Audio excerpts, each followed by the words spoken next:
بسم الله الرحمن الرحيم. الحمد لله وكفى وسلام على عباده الذين اصطفى أما بعد. أعوذ بالله من الشيطان الرجيم. بسم الله الرحمن الرحيم. ود كثير من أهل الكتاب لو يردونكم من بعد إيمانكم كفارا حسدا من عند أنفسهم. وقال رسول الله صلى الله عليه وسلم: اکرموا اولادکم واحسنوا ادبهم. صدق اللہ العظیم وصدق رسولہ النبی الکریم. اللہم صل علی سیدنا محمد وعلی آل سیدنا محمد وبارک وسلم.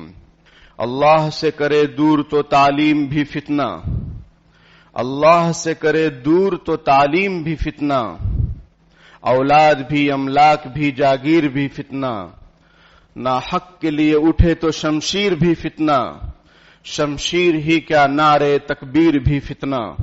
میرے محترم بھائیوں بزرگوں، اللہ رب العزت نے ہم سب کو مسلمان بنایا ہے، ایمان کی عظیم الشان دولت سے نوازا ہے، ایک عظیم الشان ملک عطا فرمایا ہے جس میں صدیوں سے مختلف مذاہب کے لوگ رہتے ہوئے چلے آ رہے ہیں. ایک دوسرے کے احترام سے دل معمور ہیں، آباد ہیں، یا یہ کہیے کہ آباد تھے. میرے بھائیوں، اللہ پاک نے ہمیں کچھ ذمہ داریوں کے ساتھ دنیا میں بھیجا ہے. ان ذمہ داریوں سے اگر ہم صرف نظر کریں گے ہمارا نام و نشان مٹ جائے گا. وطن کی فکر کرنا داں، مصیبت آنے والی ہے، تیرے بربادیوں کے مشورے ہیں آسمانوں میں. نہ سمجھو گے تو مٹ جاؤ گے، اے ہندوستان والوں، تمہاری داستان تک نہ ہوگی داستانوں میں. کنتم خیر امت اخرجت للناس تأمرون بالمعروف وتنہون عن المنکر. تم بہترین امت ہو، جتنی امتیں گزری ہیں سب سے بہتر تم ہو، اس لیے کہ تمہیں لوگوں کو فائدہ پہنچانے کے لیے برپا کیا گیا ہے، پیدا کیا گیا ہے، نکالا گیا ہے. تم بھلائی کو پھیلاتے ہو، برائی کو ختم کرتے ہو، اور اللہ پر ایمان بھی رکھتے ہو، اخلاص کے ساتھ یہ کام کرتے ہو. میرے بھائیوں، یہ ہماری سب سے بڑی ڈیوٹی ہے ایک امتی ہونے کی حیثیت سے. نبی اکرم صلی اللہ علیہ وسلم کا کلمہ پڑھنے کی حیثیت سے ہماری یہ ڈیوٹی ہے کہ ہم اچھائی کو پھیلائیں، برائی کو ختم کریں اپنی ایمان کی حفاظت کے ساتھ. آئے دن یہ روح فرسا اور دلدوز خبریں آنکھوں کے سامنے آتی ہیں کہ کوئی عائشہ، کوئی صوفیہ کسی کافر مشرک کے ساتھ اپنے رشتے کو بڑھا رہی ہے یا اس کے ساتھ شادی کرنے جا رہی ہے اپنے ایمان کو چھوڑ کر. ود کثیر من اہل الکتاب لو یردونکم من بعد ایمانکم کفارا. بہت سارے اہل کتاب، یہود و نصارہ، مشرکین جو ان کے ساتھی ہیں یہود و نصارہ کے اہل کتاب کے، ان سب کی یہ پالیسی ہے، دلی خواہش ہے، آرزو ہے، تمنا ہے کہ تم کو تمہارے ایمان لانے کے بعد کافر اور مرتد بنا دیں. ان کی یہ پلاننگ ہے. میرے بھائیوں، دل بدل جائیں گے تعلیم بدل جانے سے. ہمارے بچوں کا کیا حال ہے؟ صبح 7-8 بجے جاتے ہیں اسکول، دوپہر میں یا شام میں آتے ہیں، پھر ٹیوشن جاتے ہیں، پھر کھیل کود میں مصروف ہو جاتے ہیں اور پھر سو جاتے ہیں. پھر صبح یہی روٹین. مکتب اگر جا رہے ہیں آدھے گھنٹے کے لیے، 1 گھنٹے کے لیے بس، اور کچھ بھی نہیں. اور مکتب میں کیا پڑھ رہے ہیں ہمیں کوئی فکر نہیں ہے. اسکول میں کیا پڑھ رہے ہیں اس کی ہمیں بہت فکر ہے، کیونکہ وہاں موٹی موٹی رقمیں ہم خرچ کر رہے ہیں، پیسہ دے رہے ہیں، ٹیوشن فیس ادا کر رہے ہیں، اس کی بڑی فکر ہے.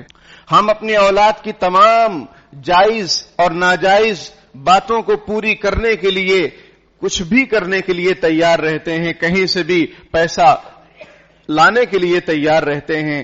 لیکن میرے بھائیوں، ناجائز اس لیے میں نے کہا کہ بہت ساری خواہشات بچوں کی وہ ہوتی ہیں جس کو اسلام منع کرتا ہے، لیکن پھر بھی ہم اس میں پیسہ خرچہ کرتے ہیں. اور کس میں خرچہ کرتے ہیں وہ آپ کو اچھی طریقے سے معلوم ہے. پیسہ خرچ کر رہے ہیں اولاد پر، سب کچھ اس کا پورا کر رہے ہیں اولاد کی خوشی کے لیے. فکر نہیں ہے تو اس بات کی فکر نہیں کہ اس کا عقیدہ کیا ہے، میرے بچے کے عقیدے کیا ہونے چاہیے، اس کی سوچ وچار کیا ہونی چاہیے. اس کو اسکول میں یہ سکھایا جا رہا ہے کہ عیسیٰ پھر ڈیش ڈیش، اب ڈیش ڈیش میں کیا لگانا ہے، ان کو سولی چڑھا دی گئی. ڈیش ڈیش میں کیا لکھنا ہے کہ ان کو قتل کر دیا گیا، اور تصویر بھی بنی ہوئی ہے۔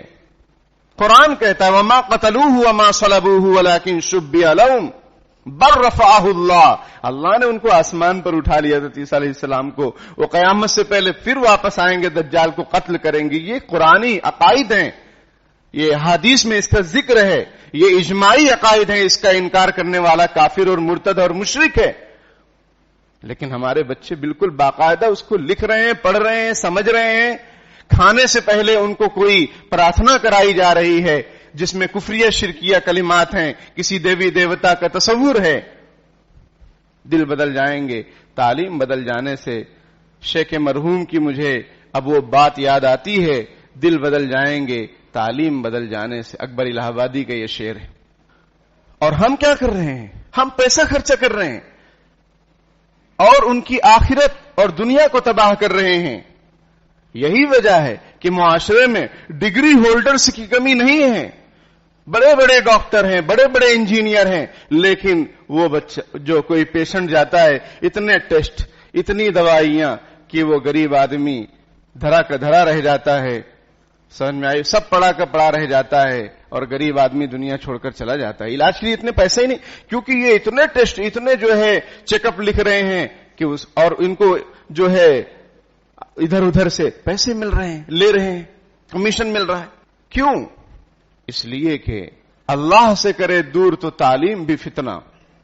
ان کو جو تعلیم دلائی گئی ہے وہ ایک پیسہ ڈھالنے کی مشین بنائی گئی ہے، اس کا مقصد ہے انسانیت کی خدمت نہیں ہے، بلکہ ان کو پیسہ کمانا ہے۔ انہوں نے بیچارے ادھر ادھر سے کیسے بھی کر کے پڑھنے کے زمانے میں ڈونیشن پہ ڈونیشن دیے، اب وہ پھر پیسہ لے رہے ہیں لوگوں سے، ان کو کوئی فرق نہیں پڑتا ہے۔ میرے بھائیوں، غور و فکر کا مقام ہے۔ ایک نبی جس کا خاندان پورا کا پورا نبی، جس کی اولاد بھی نبی، حضرت یعقوب علیہ الصلوۃ والسلام، ام کنتم شہداء اذ حضر یعقوب الموت اذ قال لبنیہ ما تعبدون من بعدی، کیا تم حاضر تھے جب یعقوب علیہ السلام کی موت کا وقت آیا؟ انہوں نے کیا کہا اپنی اولاد سے؟ ما تعبدون من بعدی، تم میرے بعد کس کی عبادت کرو گے؟ یعقوب علیہ السلام کے ابا اسحاق علیہ السلام، یعقوب علیہ السلام کے چچا اسحاق علیہ السلام کون ہے؟ نبی ہیں۔ چچا کون ہے؟ اسماعیل علیہ السلام، وہ بھی نبی ہیں۔ اور دادا کون ہے؟ حضرت ابراہیم علیہ السلام، وہ ابو الانبیاء ہیں۔ حضرت ابراہیم علیہ السلام کے بعد جو بھی نبی آئے ہیں سب ان کی اولاد میں سے ہیں۔ حضرت ابراہیم علیہ السلام کی بیٹا یوسف نبی، اور ایک روایت کے مطابق یہودا وہ بھی نبی، پورا گھرانہ نبیوں کا اوپر نیچے۔ لیکن مرتے مرتے انتقال کے وقت ایک بات ان کو کھائے جا رہی ہے کہ میرے بعد میری اولاد کا کیا ہوگا اور یہ کس کی عبادت کریں گے؟ پوچھ رہے ہیں ما تعبدون من بعدی، کہ میرے بعد کس کی عبادت کرو گے؟ کس کو پوجو گے؟ کس کو خالق اور مالک مانو گے؟ کس کے سامنے سر جھکاؤ گے؟ قالوا نعبد الہک و الہ آبائک ابراہیم و اسماعیل و اسحاق الہا واحدا ونحن له مسلمون۔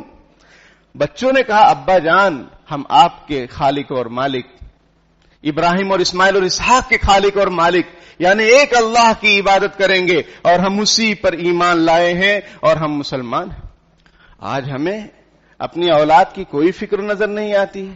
کیا ہمیں فکر کرنے کی ضرورت نہیں ہے؟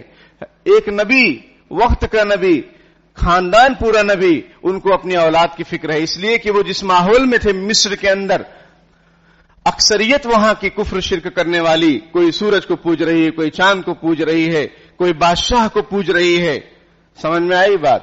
کوئی گائے کو مقدس مان رہی ہے۔ اس سے خطرناک ماحول میں آج ہم لوگ ہیں، ہمیں اپنی اولاد کی کیوں فکر نہیں ہے؟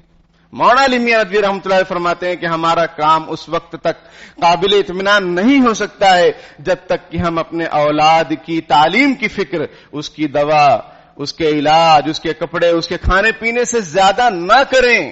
ہمارا کام قابل اطمینان نہیں ہے، نہیں ہوگا۔ میرے بھائیوں، جبکہ ہم یہ دیکھ رہے ہیں اپنی آنکھوں سے کہ پالیسیاں ایسی بن رہی ہیں کہ ان کو کفر شرک سے مانوس کر دیا جائے، ہمارے ادارے، افسوس کے ساتھ یہ کہنا پڑتا ہے، اس کے چلانے والے مسلمان بھی ہیں، وہ بھی ہمارے بچوں اور بچیوں کے ساتھ وہ برتاؤ کر رہے ہیں، ان کو وہ ڈریسز پہنا رہے ہیں جو کفر شرک میں پہنائے جاتے ہیں، کفریہ شرکیہ لوگوں کے وہ لباس ہیں، وہ سب اس میں ان کو وہ دھارن کرایا جا رہا ہے، وہ روپ دھارن کرایا جا رہا ہے بچپنے سے. پھر آگے چل کر وہ بچے بچیاں ہمارے اور آپ کے نہیں رہ سکتے، اسلام کے نہیں رہ سکتے. کل مولود یولد علی الفطرہ فابواہ یہودانہ او ینصرانہ او یمجسانہ. ہر بچہ فطرت اسلام پر پیدا ہوتا ہے، اس کے ماں باپ اسے یہودی بنا دیتے ہیں، نصرانی بنا دیتے ہیں، مجوسی بنا دیتے ہیں. ماں باپ ایک حقیقی ہیں. میں اس کی تشریح میں یہ عرض کرتا ہوں، یہ نبی اکرم صلی اللہ علیہ وسلم کا فرمان ہے. اس کی تشریح میں ہم یہ عرض کرتے ہیں ماں باپ ایک جسمانی ہیں یعنی حقیقی ماں باپ، اور ایک روحانی ہیں یعنی معلمین، ٹیچر حضرات. ہمارا بچہ مسلمان ہے لیکن اس کو کفر شرک کے ماحول میں ڈھالنے والے یا تو ماں باپ ہیں یا پھر ٹیچر حضرات ہیں. کلکم راع وکلکم مسئول عن رعیتہ. تم میں سے ہر شخص نگران ہے اور اس کو اس کی رعیت کے بارے میں پوچھا جائے گا قیامت کے دن. والدین کو پوچھا جائے گا، معلمین کو پوچھا جائے گا تم نے اپنے بچوں کو کیا پڑھایا لکھایا. اولاد سے والدین سے پوچھا جائے گا تم نے اپنے اولاد کی کیسی تربیت کی. میرے بھائیوں، روز بروز ہم لوگ کفر شرک سے مانوس ہوتے چلے جا رہے ہیں، ان کی سرگرمیوں میں حصے دار بنتے چلے جا رہے ہیں. اور پھر جب کبھی یہ واقعہ پیش آتا ہے کہ وہ بچی یا بچہ مرتد ہو گیا تو افسوس کرتے ہیں. بے شک افسوس کرنا چاہیے، رونے کا اور ماتم کا مقام ہے، لیکن پہلے تیاری بھی تو کرنی چاہیے، حفاظت بھی تو کرنی چاہیے. وہ بھی تو ہماری ذمہ داری اور فریضہ ہے. پہلی وحی اتر رہی ہے اقرأ بسم ربک الذی خلق. پڑھ اپنے رب کے نام سے جس نے پیدا کیا. پڑھو لیکن اپنے رب کو مت بھولو، اپنے رب کے نام کے ساتھ پڑھو تو وہ پڑھائی تمہیں راہ نجات کی طرف لے جائے گی. اور اگر راہ علم کے راہ حق نہ نمایت جہالت است. شیخ سعدی رحمۃ اللہ علیہ فرماتے وہ علم جو سیدھی راہ پر نہ لے جائے وہ تو جہالت ہے، وہ تو تاریکی اور اندھیرا ہے. میرے بھائیوں، اپنی اولاد کی ہم فکر کریں، اپنے آنے والی نسلوں کی فکر کریں. کیا ہوگا ان کا ایمان کیسے بچے گا جبکہ ہر طرف کفر شرک کی یلغار ہے. اور میں نے ذکر کیا کہ ہمارے ادارے ان کے رنگ میں رنگے جا رہے ہیں، باطل کو خوش کرنے کے لیے، کفر شرک کے وسطر دھارن کرنے کے لیے بیتاب ہیں، فخر محسوس کرتے ہیں اور ہم اس کی اجازت دیتے ہیں. وہ بھی اس کو کر رہے ہیں اور ہم بھی اجازت دے رہے ہیں. جرم میں ہم دونوں شریک ہیں، ماں باپ بھی شریک ہیں اور معلمین بھی شریک ہیں. وہ چھوٹے چھوٹے بچے، ان کے ماتھے پر کفریہ شرکیہ نشان لگایا جا رہا ہے، ان کو کفریہ شرکیہ لباس پہنایا جا رہا ہے، مانوس کر دیا جا رہا ہے کہ کوئی بات نہیں ہے. پھر وہ آگے چل کر وہ بچے بچیاں اگر مرتد ہو رہے ہیں تو اس میں غم کرنے کی کیا بات ہے. وہ تو ہم پہلے سے چاہ رہے تھے، ہم نے پہلے سے ہی ان کا ذہن ایسا بنا دیا تھا. تجھ سے کیا ضد تھی اگر تو کسی قابل ہوتا. میرے بھائیوں، سب سے پہلی جو چیز ہے وہ یہ ہے کہ ماں باپ تقوی اختیار کریں. ایسا کبھی نہیں ہو سکتا ہے انار کا درخت ہو اور سیب اس پر اگائیں، ایسا کبھی نہیں ہو سکتا. انار کا درخت ہوگا، انار ہی اس پر اگے گا. یہ قدرت اور فطرت کا قانون ہے. فطرت اللہ التی فطر الناس علیہا لا تبدیل لکلمات اللہ. اللہ کے احکام میں، اللہ کی پلاننگ میں اور جو قدرت نے سسٹم بنایا اس میں کوئی تبدیلی نہیں ہوتی ہے. انار کے درخت پر انار ہی اگے گا. نیک صالح والدین ہوں گے، اولاد نیک صالح پیدا ہوگی، نیک صالح، اور قوم و ملت، ملک و ملت کی خادم ہوگی. مثال حضرت عمر رضی اللہ تعالیٰ عنہ گشت لگا رہے ہیں رات میں. دنیا کے سلاطین دنیا بھر میں گشت لگاتے پھرتے ہیں، عمر کے جیسا گشت لگانا سب کے بس کی بات نہیں. رات میں گشت لگا رہے. جب حکمراں گشت لگاتے تھے، رعایا کی فکر کرتے تھے، رعایا چین و سکون سے سوتی تھی، پرجا چین و سکون سے سوتی تھی. آج حکمراں آرام سے سوتے ہیں، رعایا پریشان ہے. حضرت امیر المؤمنین عمر رضی اللہ تعالیٰ عنہ رات میں گشت لگا رہے ہیں. ایک گھر سے آواز آتی ہے کہ بیٹی دودھ میں پانی ملا دو، بیٹی کہتی ہے کہ امیر المؤمنین نے منع کیا ہے کہ دودھ میں پانی نہیں ملائیں گے. آج دودھ بیچنے والوں سے ہم یہ گزارش کریں گے، خدا کے واسطے پانی ملاتے ہو کہو ہم پانی ملاتے ہیں اور یہ اتنے روپے لیٹر ملے گا، اور نہیں ملاتے ہو تو کہو، سچ بولو کہ بھائی یہ بغیر پانی والا ہے اور اتنے روپے لیٹر ملے گا، مہنگا ہو آپ کی مرضی لینا ہو لو، 70 روپے 65 روپے خالص دودھ. سچ بولیے نا، جھوٹ کیوں بولتے ہیں کہ نہیں ایک دم پیور ہے اور پھر بعد میں آپ چپکے سے میک اپ کر رہے ہیں. جھوٹ بول کر آمدنی کمانا، اس میں کہاں سے برکت آئے گی. تو میرے بھائیوں، میں نے کیا کہا، پہلی چیز یہ کہ والدین تقوی اختیار کریں تو اولاد انشاءاللہ متقی پرہیزگار ہوگی. پھر ایسے روح کو تڑپا دینے والے واقعات سامنے نہیں آئیں گے جیسے کہ آ رہے ہیں، روز بروز آ رہے ہیں، اور آپ اور ہم کچھ نہیں کر پا رہے ہیں. ان کے پاس جا رہے ہیں، وہ کہہ رہے ہیں ہماری مرضی. ماں باپ سے کہہ رہے ہیں، وہ کہہ رہے ہیں ہم کیا کریں. تو ماں باپ اگر پرہیزگار ہو جائیں، متقی پرہیزگار ہو جائیں، اللہ سے ڈرنے والے ہو جائیں تو اولاد انشاءاللہ نیک صالح پیدا ہوگی. تو پہلا کام جو کرنا ہے وہ یہی ہے میرے بھائیوں کہ تقوی اختیار کیا جائے. حضرت عمر رضی اللہ تعالیٰ گشت لگا رہے ہیں، ماں کہہ رہی بیٹی سے کہ بیٹی پانی ملا دو. بیٹی کہتی ہے امیر المومنین نے منع کیا ہے. ماں کہتی یہاں کہاں امیر المومنین ہے، ملا دو. اس نے کہا ان کان عمر لا یعلمہ فإلہ عمر یعلمہ، اگر عمر نہیں جانتا تو کیا ہوا، عمر کا خدا تو دیکھ رہا ہے، وہ تو جانتا ہے. یہ بات امیر المؤمنین نے اپنے کانوں سے سنی، نشان لگا دیا گھر پر. صبح میں ماں بیٹی کو بلایا اور فرمایا کہ میں نے رات کی تمہاری باتیں سنی ہیں، میں چاہتا ہوں کہ میرے بیٹے عاصم کی شادی آپ کی بیٹی سے کر دی جائے. اتنی متقی پرہیزگار بہو کی ہمیں ضرورت ہے. چنانچہ شادی ہو گئی. انہی کی اولاد میں عاصم پیدا ہوئی، یعنی حضرت عمر کی پوتی، اور انہی کی اولاد حضرت عمر بن عبدالعزیز رحمت اللہ علیہ ہیں، جو خلیفہ راشد کہلاتے ہیں، بہترین خلیفہ کہلاتے ہیں. 29 مہینے کے اندر پورے قوم کا، پورے ملک ملت کا انہوں نے ایسا نقشہ بدلا کہ کوئی زکات لینے والا نہیں، کوئی زکات لینے والا نہیں. بھیڑیاں اور بکریاں ساتھ میں چل رہے ہیں، سب خوشحال، انصاف ایک نمبر پر. تو یہ ایسے متقی پرہیزگار، جب ماں باپ متقی پرہیزگار ہوتے ہیں تو ان کی نسلوں میں ایسے لوگ پیدا ہوتے ہیں. امیر المؤمنین فی الحدیث، امام بخاری رحمت اللہ علیہ کے استاذ حضرت عبداللہ ابن مبارک رحمت اللہ علیہ، امام اعظم ابو حنیفہ رحمت اللہ علیہ کے شاگردوں میں سے ہیں. ان کے ابا کا واقعہ حضرت مبارک کا کہ وہ ایک باغ میں ذمہ دار تھے، نگران تھے. مالک باغ نے کہا کہ بھائی انار لے آئیے. وہ انار لے کر آئے، وہ کڑوا. اس نے کہا دوسرا انار لے کر آؤ.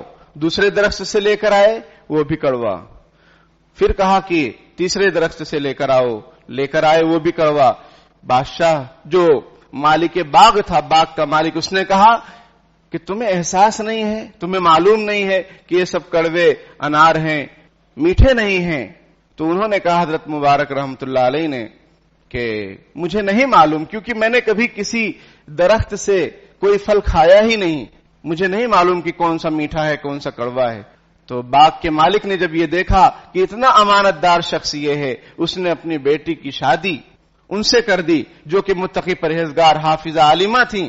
متقی پرہیزگار ماں باپ، ان کا بیٹا جو پیدا ہو رہا ہے عبداللہ ابن مبارک، جو امیر المؤمنین فی الحدیث اپنے زمانے کا، یعنی حدیث کا سب سے بڑا امیر اور امام، ان کے شاگردوں میں امام بخاری رحمت اللہ علیہ جیسے پیدا ہوئے.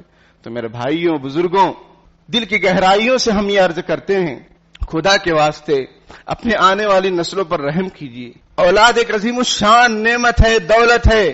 جب شادی ہوتی ہے تو پہلی کوشش یہی ہوتی ہے میاں بیوی کی کہ نیک صالح اولاد ہو جائے. اس کے لیے وہ لوگ دعائیں کرتے ہیں. کوئی حج عمرے پر جانے لگے اس سے ریکویسٹ کرتے ہیں، درخواست کرتے ہیں کہ جب کعبے پر نظر پڑے تو ہمارے لیے اولاد کی دعا کرنا. کوئی اللہ والا بزرگ نظر آتا ہے ان کو تو کہتے ہیں کہ بھائی حضرت ہمارے لیے دعا کریں، شادی ہوئی ہے، نیک صالح اولاد ہو جائے. تو اللہ پاک نے جب تمہیں اولاد کی نعمت سے نوازا، تم نے اس کا کیسا استعمال کیا؟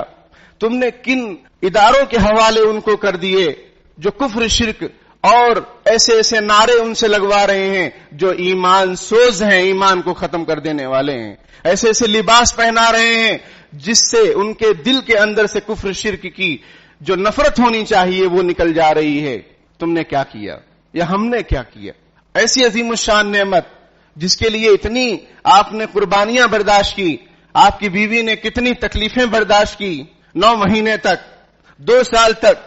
وہ بچے آج کفر شرک کے دہانے پر ہیں. کیوں نہیں ہم اپنے اداروں کو سنوارتے؟ کیا ہمارے پاس ادارے نہیں ہیں؟ ہمارے اسلاف نے، ہمارے اکابر نے ہم کو ادارے دیے ہیں. کتنے مسلمانوں کے ادارے اس شہر میں موجود ہیں. ان کی روح قبر کے اندر پریشان ہے کہ ہم نے کس مقصد کے لیے ادارے بنائے تھے، اس کے چلانے والے کیا کر رہے ہیں، کیا کر رہے ہیں؟ مالائیں ڈال رہے ہیں مورتیوں پر جو کہ بالکل ناجائز اور حرام ہے. نعرے لگوا رہے ہیں ایمان کو خراب کر دینے والے نعرے. ان کی روح وہاں پر سکون کے ساتھ نہیں ہوگی. ہم ان کے ساتھ بھی بے وفائی کر رہے ہیں اپنے مفادات کی خاطر، اپنی سیلری کی خاطر. حکومت وقت کو خوش کرنے کے لیے حکومتیں یہیں دھری کی دھری رہ جائیں گی، سیلریاں یہیں رہ جائیں گی، مال و دولت سب فنا ہو جائیں گے. باقی رہنے والی چیز توحید ہے، ایمان ہے، اور آپ کی محنت ہے، آپ کی قربانیاں ہیں. قوم اور ملت کے تعلق سے خدا کے واسطے ان مستقبل کے ہیروں پر، ان مستقبل کے معماروں پر رحم کیجئے. اگر یہ ایماندار نہیں رہے، یہ جس شعبے میں جائیں گے فتنہ پھیلائیں گے، فساد مچائیں گے، یہ کرپٹڈ ہوں گے، کرپشن کریں گے، یہ ہاسپٹل چلائیں گے تو قتل خانہ ہوگا، یہ حکومت کی گدی پر بیٹھیں گے، ناجائز قبضے کریں گے، کیونکہ ان کے دل کے اندر نہ انسانیت ہے نہ ایمان ہے. میرے بھائیوں بزرگوں، ہوش کے ناخن لینے کی ضرورت ہے، اپنے آپ میں ٹٹولنے کی ضرورت ہے، اپنی اولاد کی فکر کرنے کی ضرورت ہے. متقی پرہیزگار ہم بنیں، اپنے گناہوں سے توبہ کریں. جو ہو گیا ہو گیا. اب اپنی اولاد کے لیے، آنے والی نسلوں کے لیے، بچیوں کے لیے ہم تیار رہیں، ان کے ایمان کو بچانے کے لیے. کتنے سارے واقعات ہمارے سامنے آتے ہیں. لقد کان فی قصصہم عبرۃ لأولی الالباب. ان واقعات میں ہمارے لیے نصیحت ہے. ہم کیوں نہیں نصیحت حاصل کر رہے ہیں؟ قرآن کہتا ہے اے عقل مندو ان واقعات میں عبرت حاصل کرو. میرے بھائیوں بزرگوں، اپنے گھروں کا ماحول دینی بنائیے، اپنے بچوں کو ٹائم دیجئے، گھروں میں اللہ رسول کی بات کیجئے. ادبوا اولادکم علی 3 خصال. اپنی اولاد کو 3 چیزوں کی تعلیم دو، 3 کیفیات، صفات ان کے اندر پیدا کرو. نمبر 1 علی حب نبیکم. اپنے نبی کی محبت ان کے دلوں میں پیدا کرو. آج نئی نسل کا یہ حال ہے، بلکہ مولانا بلال حسنی دامت برکاتہم کی ایک کلپ میں نے سنی، اس میں وہ فرما رہے ہیں کہ مختلف اسٹیٹ میں میرا دورہ ہوا، وہاں میں نے دیکھا، وہاں اساتذہ کو جمع کیا گیا، مسلم ٹیچروں کو، مردوں کو، عورتوں کو، ان سے نبی اکرم صلی اللہ علیہ وسلم کے بارے میں پوچھا گیا. وہ رسول اللہ صلی اللہ علیہ وسلم کا نام نہیں بتا سکے. قبر میں کیا جواب دیں گے؟ ما تقول فی ھذا الرجل. جب پوچھا جائے گا تم اس آدمی کے بارے میں کیا کہتے ہو، رسول اللہ صلی اللہ علیہ وسلم کو دکھلایا جائے گا، سورج سامنے ہوگی، کیا ہم جواب دے لیں گے؟ جب دنیا میں ہمیں ان کا نام معلوم نہیں. ٹیچر حضرات کا یہ حال ہے، وہ کیا قوم و ملت کے بچوں کو سنبھالیں گے؟ جن ٹیچروں کا یہ حال ہے وہ کیا بچوں کی دینی اور ایمانی تربیت کی فکر کریں گے؟ جن استاذوں کا یہ حال ہو کہ ان کو صرف پیسے سے مطلب ہے، وہ قوم کے لیے مخلص نہیں ہیں، وہ قوم کے بچوں کے مستقبل کو تباہ کر رہے ہیں. خدا کے واسطے اداروں کے ذمہ داران، متفکر اور مخلص اساتذہ کو رکھیے، باحیا ٹیچروں کو رکھیے، ایمان اور اعمال سے آراستہ پیراستہ ٹیچروں کو رکھیے. چاہے تنخواہ زیادہ دینی پڑے، چاہے ہمارا بیٹا اس اسکول کالج میں نہ آئے، لیکن جو مخلص ہیں ان کو رکھیے. انشاءاللہ آپ دنیا آخرت میں کامیاب ہوں گے. حضرت نے یہ فرمایا کہ میرا دورہ ہوا، میں نے جائزہ لیا. میرے بھائیوں، ہم کہاں جا رہے ہیں؟ ادبوا اولادکم علی 3 خصال. اپنی اولاد کو 3 خوبیوں سے آراستہ کرو. حب نبیکم. اپنے نبی کی محبت ان کو سکھاؤ. بچوں کو حضور پاک صلی اللہ علیہ وسلم کے ابا کا نام معلوم نہیں، کرکٹروں کے نام معلوم ہے، ہیروؤں کے نام معلوم ہے، سیریلوں کے نام معلوم ہے. آج گھروں میں طرح طرح کی فلمیں سیریل دیکھے جا رہے ہیں، اور پھر رونا اس بات کا ہے کہ میاں بیوی میں اتفاق نہیں، ساس بہو میں اتفاق نہیں. کہاں سے اتفاق ہوگا؟ اللہ کی رحمت کا جس گھر میں نزول نہ ہو وہ گھر تو جہنم کا ایک حصہ بن جاتا ہے. میرے بھائیوں، دوسری چیز رسول اللہ صلی اللہ علیہ وسلم نے ارشاد فرمایا کہ اپنے اولاد کو سکھاؤ وحب اہل بیتہ، نبی اکرم صلی اللہ علیہ وسلم کے گھرانے والوں سے محبت سکھاؤ. یہ بتاؤ ان کو کہ نبی اکرم صلی اللہ علیہ وسلم کی کتنی بیویاں تھیں، کتنی بیٹیاں تھیں، کتنے بیٹے تھے. حضرت حسن حسین رضی اللہ تعالیٰ عنہما کی قربانیاں ان کو سناؤ تو انشاءاللہ دنیا کی کوئی طاقت ان کے ایمان کو نہیں خرید سکتی، کوئی دنیا کی طاقت اور پلاننگ ان کو ایمان سے نہیں ہٹا سکے گی. جب بچپن سے ہم ان کی بہترین تربیت کریں گے تب. خشت اول چونیت میں مار کج تا ثریا می رود دیوار کج. اور اگر ہم نے فکر نہ کی اور پہلی اینٹ ٹیڑھی رہی تو آسمان تک جو دیوار بنے گی وہ ٹیڑھی رہے گی. میرے بھائیوں، یا ایھا الذین آمنوا لا تلھکم اموالکم اولادکم عن ذکر اللہ، اے ایمان والو تمہیں غفلت میں نہ ڈال دیں تمہارے اموال اور تمہارے اولاد اللہ کے ذکر سے، اللہ کی یاد سے، اللہ کے احکام سے، فرامین سے، عقائد سے. اگر عقیدہ ہی بچے کا گڑبڑ ہو وہ کتنا نماز پڑھے آگے چل کے وہ قابل قبول نہیں ہوگا. عقیدہ درست ہونا چاہیے. اللہ ایک ہے، اس کے سوا کوئی معبود نہیں. رزاق خدا ہے اور ایک اللہ ہے، کوئی دوسرا معبود نہیں ہے. حضرت عیسیٰ علیہ السلام اللہ کے بندے اور اس کے رسول ہیں. یہ سب عقائد کی باتیں ہیں. محمد صلی اللہ علیہ وسلم ہمارے پیغمبر ہیں، انہی کے راستے میں کامیابی، ان کے علاوہ جتنے بھی راستے ہیں سب مردود ہیں. اللہ ولی الذین آمنوا یخرجہم من الظلمات الی النور، اللہ مومنوں کا دوست ہے جو ان کو نکالتا ہے ظلمات سے، تاریکیوں سے نور کی طرف. علامہ ابن القیم رحمۃ اللہ علیہ فرماتے ہیں کہ ظلمات یہ جمع ہے، پلورل ہے، بہووچن ہے، اور نور یہ واحد ہے، سنگیولر ہے. کیوں؟ اس لیے کہ نجات کا راستہ صرف ایک ہے اور باطل کے راستے بہت سارے ہیں. باطل بہت سارے ہیں لیکن نجات کا راستہ وہ ایک ہے. وہ کیا ہے؟ صراط مستقیم. اور صراط مستقیم کیا ہے؟ سنت کا راستہ. میرے بھائیوں، ماں باپ نیک بنے اور اپنی اولاد کو نبی اکرم صلی اللہ علیہ وسلم کی محبت سکھائیں. آپ صلی اللہ علیہ وسلم کے گھر والوں کا تعارف کرائیں، ان کی قربانیاں بتائیں، کیا کیا قربانیاں دی ہیں نبی اکرم صلی اللہ علیہ وسلم نے، آپ کے گھر والوں نے، آپ کی بیویوں نے، آپ کے بچوں نے، آپ کی بیٹیوں نے، آپ کے نواسوں نے، آپ کے خاندان نے. جب یہ معلوم ہوگا تو ہمارے بچے بھی اسی جذبے کے ساتھ بڑے بنیں گے. ایک اسکول میں ایک بچے سے پوچھا گیا بڑے ہو کر کیا بنو گے؟ اس نے کہا میں صحابی بنوں گا. حیران سب یہ کون سی ڈگری آ گئی؟ بعد میں پتہ چلا کہ ان کے گھر میں صحابہ کرام کے واقعات سنائے جاتے ہیں. اس لیے بچے کا ذہن ایسا بنا ہوا ہے. اور تیسری چیز جو رسول اللہ صلی اللہ علیہ وسلم نے ارشاد فرمائی کہ اپنی اولاد کو سکھاؤ، آراستہ پیراستہ کرو، علی تلاوت القرآن، قرآن کی تلاوت. رسول اللہ صلی اللہ علیہ وسلم نے ارشاد فرمایا کہ اپنے گھر کو قبرستان مت بناؤ، اس میں نمازیں پڑھو. میرے بھائیوں، اگر ہم گھروں میں سنتیں پڑھیں گے، نفل پڑھیں گے، گھر میں نماز کا ماحول ہوگا. سمجھ میں آئی بات؟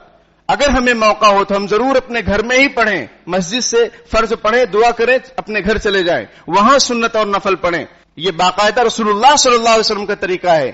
ایک صحابی نے پوچھا کہ میں سنت نفل کہاں پڑھوں؟ حضور نے فرمایا کہ دیکھو میرا حجرہ، یہ میرا ممبر ہے اور میرا حجرہ بس اتنا فاصلے پر ہے، لیکن پھر بھی میں سنت اور نفل اپنے حجرے میں ہی پڑھتا ہوں، یعنی اپنے گھر میں پڑھتا ہوں، مسجد میں نہیں پڑھتا. حالانکہ مسجد سے مقدس جگہ کون سی ہو سکتی ہے، لیکن حضور نے تعلیم یہ دی کہ اس سے گھر کا ماحول اچھا ہوگا. دوسری روایت، اپنے گھر میں قرآن پڑھو، اپنے گھر کو قبرستان مت بناؤ، قرآن پڑھو. اور بہترین جو کوئی سورت ہے وہ یہ ہے کہ سورہ بقرہ پڑھو، اس سے کیا ہوگا کہ گھر سے شیطان بھاگ جائے گا. تو تیسری چیز جو ہے اپنی اولاد کو سکھانے والی وہ قرآن ہے. آج ہماری اولاد کو قرآن کا کوئی علم نہیں، قرآن پڑھنا نہیں آتا ہے، وہ کیا اپنے بیوی بچوں کے ساتھ حسن سلوک کریں گے؟ اور ہم لوگ بھی شادی کے موقع پر ڈگریاں دیکھتے ہیں، سیلریاں دیکھتے ہیں، جاب شاپ دیکھتے ہیں. ایک رشتہ ہم نے بتایا، دیندار ہیں وہ، جب وہ لوگ گئے پتہ چلا بعد میں کہ ہم جاب والوں کے دیں گے، 2 جاب والوں کو. تو میرے بھائیوں، تیسری چیز یہ ہے اولاد کو قرآن سکھاؤ. یہ ہمارے نبی کا فرمان ہے. اللہ پاک کہنے سننے سے زیادہ عمل کی توفیق عطا فرمائے. آمین. وآخر دعوانا ان الحمد للہ رب العالمین. بسم الله الرحمن الرحيم اللهم صل على سيدنا محمد وعلى آل سيدنا مولانا محمد وبارك وسلم ربنا آتنا في الدنيا حسنة وفي الآخرة حسنة وقنا عذاب النار ربنا ظلمنا أنفسنا وإن لم تغفر لنا وترحمنا لنكونن من الخاسرين رب اغفر وارحم وأنت خير الراحمين. پیارے اللہ، ہم ظاہر میں آپ کے بندے، حقیقت میں نہایت گندے ہیں. پیارے اللہ، ہمارے دلوں کی گندگی کو دور فرما دیجئے، ہمیں بندگی کا سلیقہ عطا فرما دیجئے، شرمندگی والے کاموں سے ہماری حفاظت فرما لیجئے. پیارے اللہ، ہمارے عقائد کو درست فرما دیجئے، ہمارے ایمان کو کامل فرما دیجئے. پیارے اللہ، ہماری توحید و رسالت کو مکمل فرما دیجئے، کفر و شرک سے دلوں میں نفرت پیدا فرما دیجئے. پیارے اللہ، ہماری نسلوں کے ایمان کی، جان مال، عزت آبرو کی حفاظت فرما لیجئے. پیارے اللہ، ہمارے اداروں کو ایمانی بنا دیجئے، اسلامی بنا دیجئے. پیارے اللہ، پڑھنے پڑھانے والوں میں اخلاص عطا فرما دیجئے. پیارے اللہ، دھوکہ دینے اور دھوکہ کھانے سے ہماری حفاظت فرما لیجئے. پیارے اللہ، جو بیمار ہیں ان کو شفاء کاملہ عاجلہ مستمرہ دائمہ نصیب فرما دیجئے. جو پریشان حال ہیں ان کی پریشانیوں کو دور فرما دیجئے. جو مقروض ہیں غیب سے ان کے قرضوں کا نظام بنا دیجئے. پیارے اللہ، جو ناجائز قید و بند میں پکڑے ہوئے ہیں، جکڑے ہوئے ہیں، باعزت انہیں رہائی نصیب فرما دیجئے. پیارے اللہ، جو بے روزگار ہیں انہیں حلال روزگار نصیب فرما دیجئے. جو برسر روزگار ہیں پیارے اللہ، سچائی اور امانت داری کے ساتھ تجارت کرنے کی توفیق عطا فرما دیجئے. جھوٹ فریب دھوکہ سے ہماری حفاظت فرما دیجئے. موت سے پہلے موت کی تیاری کرنے والا بنا دیجئے. پیارے اللہ، لوگ ہماری نماز پڑھیں اس سے پہلے ہمیں سچا پکا نمازی بنا دیجئے. پیارے اللہ، ہمارے اوپر، ہمارے کاندھوں پر اولاد کے جو حقوق ہیں، ذمہ داریاں ہیں، پیارے اللہ اس کو احسن انداز میں ادا کرنے کی توفیق عطا فرما دیجئے. ہماری اولاد کو آنکھوں کی ٹھنڈک بنا دیجئے، امیدوں سے بڑھ کر بنا دیجئے.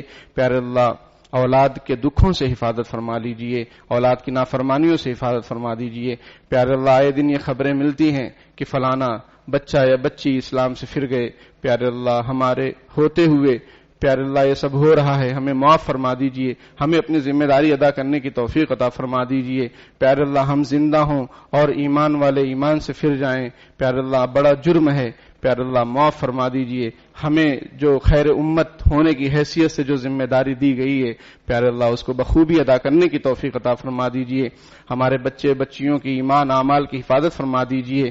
پیارے اللہ، اسکولوں کو تربیت گاہ بنا دیجئے، کالجوں کو تربیت گاہ بنا دیجئے. پیارے اللہ، آپ کا ڈر اور خوف ہمارے دلوں میں پیدا فرما دیجئے.